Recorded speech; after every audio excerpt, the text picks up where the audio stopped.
आज हमारे साथ हैं सोमिल।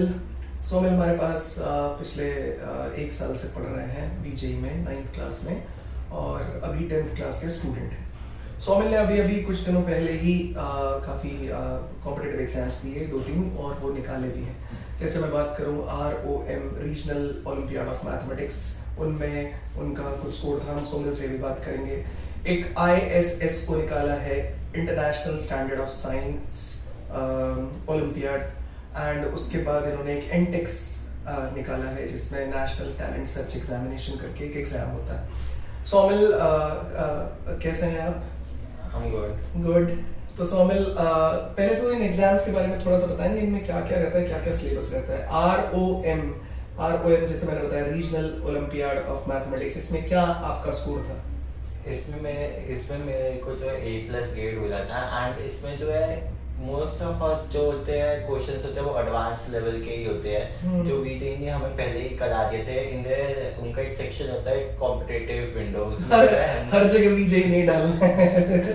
बात उसकी हो रही है कि हम सबसे पहले बात करना चाहते हैं कि जो एग्जाम है एक्चुअली है ना, उस एग्जाम का सिलेबस क्या था और कौन बच्चा उसे दे सकता है? एग्जाम में जो है पूरी जो हमारी 9th क्लास का जो भी सिलेबस था वो पूरा आया था, और उसमें जो 8th क्लास के भी जो है कुछ टॉपिक्स जो है वो चूज करके उसमें डाले थे, सिर्फ मैथमेटिक्स के। यस। तो 8th का सिलेबस होता है उसके अंदर, हाँ। और 9th क्लास का सिलेबस होता है।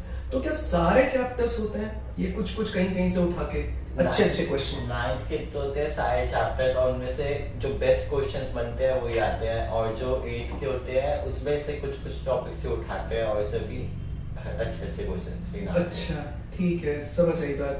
मैं जानना चाहता हूँ पैटर्न कैसा होता है एग्जाम का? ऑब्जेक्टिव टाइप होता है, सब्जेक्टिव टाइप होता है, कैसा होता है पैटर्न? ROM की हम लोग बात कर रहे हैं, रीजनल ओलंपियाड ऑफ मैथमेटिक्स, उसकी हम बात कर रहे हैं। तो क्या रहता है उसके अंदर? उसमें जो टोटल होते हैं 60 क्वेश्चंस, उनमें से जो है 60 क्वेश्चंस। अच्छा। उसमें से जो है 50 क्वेश्चंस होते हैं वो MCQ आते हैं, और 10 क्वेश्चंस जो होते हैं वो फिलिंग द ब्लैंक्स की फॉर्म में आते हैं। 10 क्वेश्चंस फिलिंग द ब्लैंक्स हैं, और 50 क्वेश्चंस उसके अंदर क्या है? MCQs। ठीक है, तो इसका मतलब है, तो अच्छा ये कितने लोग इस एग्जाम को लिखते होंगे, और ये कितना इसको जानते हैं लोग जो है हर एक स्कूल में जो है इसका जो बच्चों को फॉर्म भरवाया जाता है, और बात करें मतलब कम से कम 1-2 लाख स्टूडेंट्स आराम से करते हुए 2 लाख स्टूडेंट्स इसको देते हैं। 2 लाख बड़ा नंबर है सोमिल, कांग्रेचुलेशंस। आपने एटलीस्ट अपना खुद का या अपने परिवार का नाम रोशन किया। बीजेई का हुआ नहीं हुआ देखेंगे बाद में, लेकिन हाँ ठीक है, आपने काफी अच्छा काम किया है। मतलब मैं पर्सनली आपको पढ़ाता भी हूँ, तो मैं ये कह सकता हूँ कि हाँ आप काफी अच्छा काम करते हैं। अच्छा सोमिल, मुझे बताओ कि कोई एडवांटेज ऐसा इस एग्जाम को देने का? ये सिर्फ स्किल को टेस्ट करने के लिए एग्जाम है, या फिर आप ये कह सकते हैं कि ये एग्जाम से मेरे को ये स्कॉलरशिप मिला? कोई स्कॉलरशिप भी मिलता है कैसे? इससे मतलब स्कॉलरशिप तो कुछ नहीं मिलता, बस स्किल के लिए ये एग्जाम। अच्छा, स्किल बेस्ड एग्जाम है कि हाँ आप कहाँ स्टैंड कर रहे हैं अपने आप को चेक कर सकते हैं। तो ये गवर्नमेंट ओरिएंटेड तो मेरे को लग नहीं रहा कि गवर्नमेंट एग्जाम तो नहीं है जो गवर्नमेंट कंडक्ट करती है, या जो NTA कंडक्ट करते हैं। ये एग्जाम कोई प्राइवेट लोग कराते होंगे, जिनकी कोई फर्म होगी जो सर्वे करते होंगे, इवैल्यूएशंस करते होंगे। पर फिर भी 2 लाख लोगों के बीच में अगर आपने एग्जाम लिखा है तो काफी मैं तारीफ करना चाहूंगा आपकी।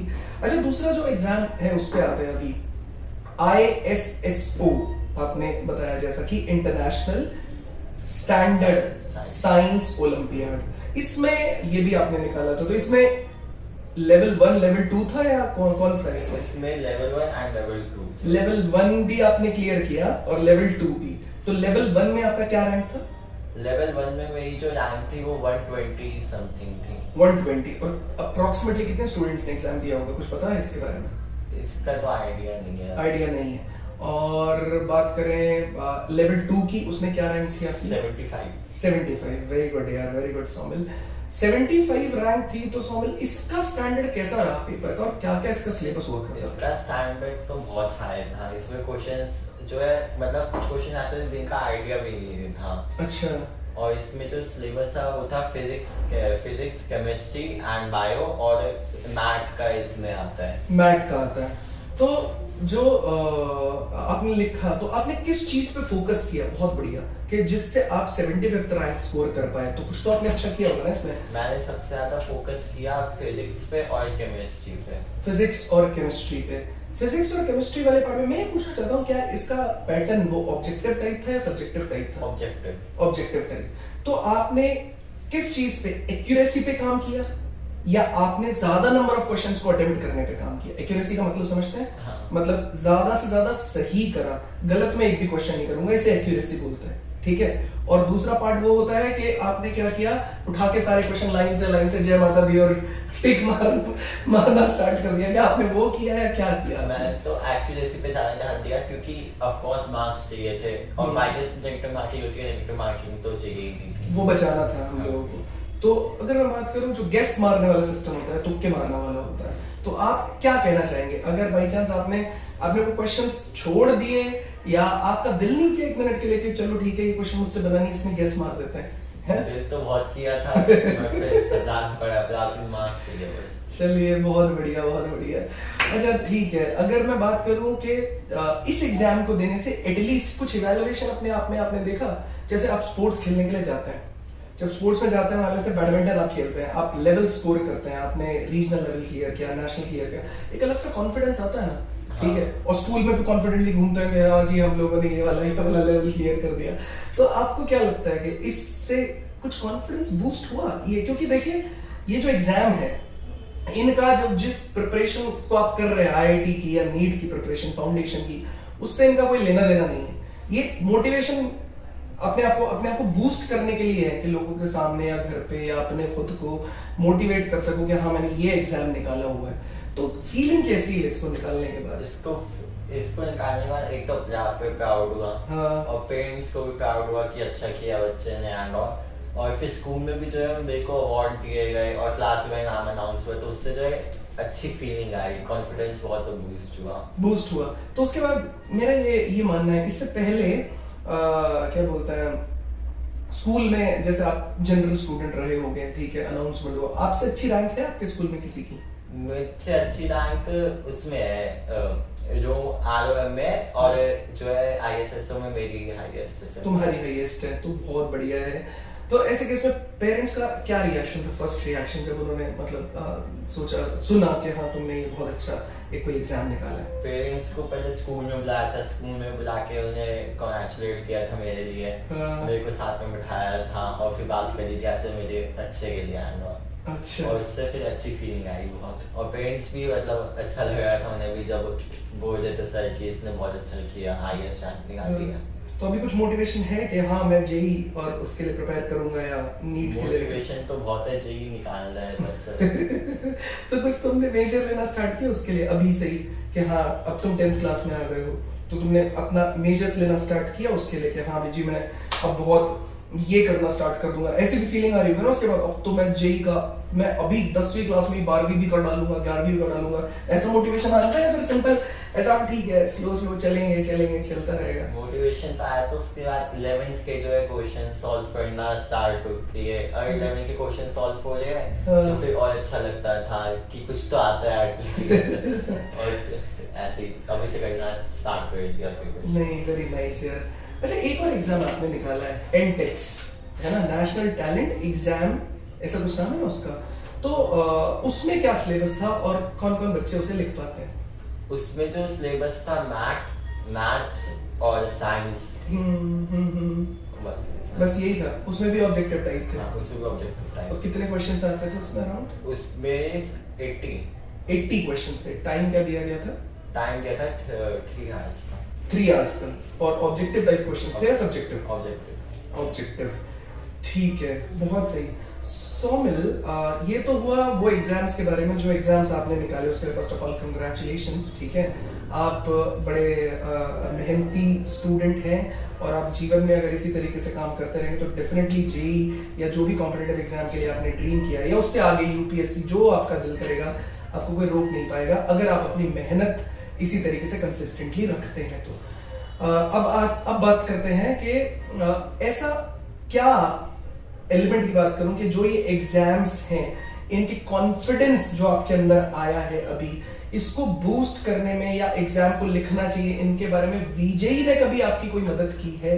आपको लगता है कि वीजेई, हाँ ये वाला पार्ट तो मेरे को वीजेई को डेडिकेट करना चाहिए कि उनकी वजह से मेरे को ये पर्टिकुलर चीज अचीव हुआ है, कुछ ऐसा आपको फील हुआ है कभी? बीजेपी में आने से पहले मेरे जो थे कंसेप्ट्स जो थे वो वीक थे, बट यहाँ पे आने के बाद जो मेरे कंसेप्ट्स हो गए स्ट्रॉन्ग हो गए, और जो इनका जो मॉड्यूल होता है वो जो है बहुत हेल्प कर रहे थे। उससे जो है क्वेश्चंस जो होते हैं वो अच्छे ही क्वेश्चंस होते हैं, और वही उनमें से कम 2-3 क्वेश्चन जो है उन एग्जाम्स में आए हैं रीजनल ओलंपियाड मैथमेटिक्स में। अच्छा। और जो वीजेई जो है अगर मेरे को किसी चीज़ में डाउट होता है तो वही बहुत हेल्प करते हैं उसको इम्प्रूव करने में। और जो है वीजेई ने मेरे को बोला था कि तुम इसमें ओलंपियाड्स में जो पार्टिसिपेट करो, उससे तुम्हारे अच्छे कॉन्फिडेंस जो है वो बूस्ट होएगा, और जो तुम्हारा अच्छा मतलब वो होएगा, तुम्हारी प्रैक्टिस भी बहुत अच्छी होगी। विजय ने मेरे को रिकमेंड किया था about this Olympiads and all. ये तो बड़ा मेन स्ट्रीम आंसर दे दिया तुमने, ऐसा लग रहा है कि पहले से रटवा के हमने तुम्हें बिठा दिया है यहाँ पे, ठीक है? हाँ, अपना ही मैं जानना चाहता हूँ, ऐसा नहीं कि रटवाने वाला पार्ट नहीं है। मैं ये जानना चाहता हूँ, जैसे 9th क्लास थी, कोविड से जस्ट बाद में निकले थे, ठीक है? पहली साल वापस से ऑफलाइन सेंटर्स में आना स्टार्ट किया था, ठीक है? उस टाइम पे बच्चों के दिमाग में जो मैं जानना चाह रहा हूँ कि बहुत सारे बच्चे तो कैलकुलेशन ही नहीं करना चाह रहे थे क्योंकि ऑनलाइन चलता आ रहा था। मैंने जब आपको पढ़ाना स्टार्ट किया था तो मैंने पहली बार आइडेंटिफाई किया था कि हाँ, मतलब आप करते हैं, आप पहले से करते हैं। आपके पेरेंट्स को भी फीडबैक में मैंने कई बार बताया था कि आप इस तरीके से काम करते हैं, बढ़िया काम करते हैं, लेकिन और बेटरमेंट की तरफ कैसे जाया जा सकता है। तो मैं जानना चाहता हूँ कि जो मोटिवेशन है, क्योंकि कंटेंट तो सब लोग, आप भी उन्हीं बच्चों में से हैं जो कोविड के बाद थोड़े से परेशान रहे, ठीक है? उनमें से फिर अपने आप को आपने उभारा और किसी तरीके से आप ट्रैक पे लेके आए। तो इस पार्ट में जैसे मैं ये जानना चाहता हूँ कि आप केमिस्ट्री हो गया, जैसे नरेंद्र से आप एक्स्ट्रा 9 लेके पढ़ते थे, तो कोई एक स्पेसिफिक चीज, जैसे नरेंद्र ने आपको क्या चीजें केमिस्ट्री में बहुत सारे 11th के चैप्टर्स को कवर कराने की कोशिश किया हो सकता है आपने किया हो सकता है ना किया हो, तो वो जो टॉपिक्स हैं, ठीक है, उन्होंने कितना मदद किया? क्या उसमें से क्वेश्चंस पूछे गए या फिर वो आपने सिर्फ आगे के लिए पढ़ के रख लिए? वो जो टॉपिक्स थे उससे जो मेरा पुराना का भी जो हो गया वो क्लियर हो गया, एंड फिर वो टॉपिक्स अभी मैंने रखे हुए हैं अपने पास। एग्जाम्स में जो है उन टॉपिक्स के बारे में कुछ भी नहीं पूछा था, बट फिर जब मैं 11th में जाऊंगा तब वो टॉपिक्स ही मेरा हेल्प करेंगे 11th अपनी स्टोरी बनाने में। मतलब उस एग्जाम में कुछ नहीं था, सिर्फ वो आपको समझ आ रहा था। अच्छा, 11वीं के भी क्वेश्चन इतने ही आसान होते हैं जितना 9वीं और 10वीं का पैटर्न होता है, बस स्ट्रैटेजी बनी होनी चाहिए। तो इसके लिए अलग से कोई प्रिपरेशन आप करते थे या सिर्फ कोचिंग करते थे? ये जो एग्जाम्स आपने लिखे उसके लिए? इस एग्जाम्स के लिए जो है मेरे स्कूल में भी मेरी हेल्प होती थी, और जो कोचिंग जो था वही मेरा मतलब उसने मेरे को बहुत हेल्प किया। एक्स्ट्रा घर पे इसके लिए बहुत मेहनत करनी पड़ी या फिर नहीं, सो एंड सो में निकल गया? घर पे तो ऐसे ही मतलब सो एंड सो में निकल गया, इतनी भी मेहनत नहीं करनी पड़ी क्योंकि पहले ही इतना पढ़ गया था इससे।